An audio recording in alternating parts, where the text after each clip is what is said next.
You ask Tiger to solve. This deals with linear equations with one unknown. The final result is y equals -63. Let's solve it step by step. Group all constants on the right side of the equation. Subtract 9 from both sides.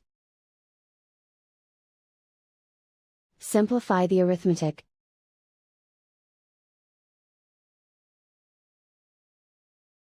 Isolate the y. Multiply both sides by 7. Group like terms. Multiply the coefficients. Simplify the fraction. Simplify the arithmetic. And so the final result is y equals -63.